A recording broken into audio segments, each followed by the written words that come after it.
जी अस्सलाम वालेकुम नाज़रीन। तो नाज़रीन ये हमारे पास एक और बिल्टी है मोहम्मद ज़ीशान के नाम से और चांदना के लिए। ये बुरान है 15 केजी की पैकिंग है। इसके अंदर 20% बुरान है। तो इसके अगर डोज की बात की जाए तो ये 100 ग्राम पी एकड़ आप इस्तेमाल कर सकते हो। तो आप भी अपना माल मंगवा सकते हो अपने शहर में। तो स्क्रीन के ऊपर चलते हुए नंबर पर रब्ता कीजिए।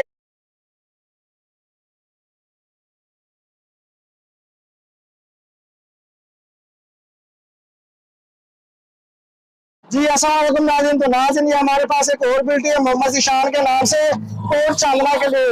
ये बुरान है 15 केजी की पैकिंग है। इसके अंदर 20% बुरान है। तो इसके अगर डोज की बात की जाए तो ये 100 ग्राम पी एकड़ आप इस्तेमाल कर सकते हो। तो आप भी अपना माल मंगवा सकते हो अपने शहर में। तो स्क्रीन के ऊपर चलते हुए नंबर पर रब्ता कीजिए।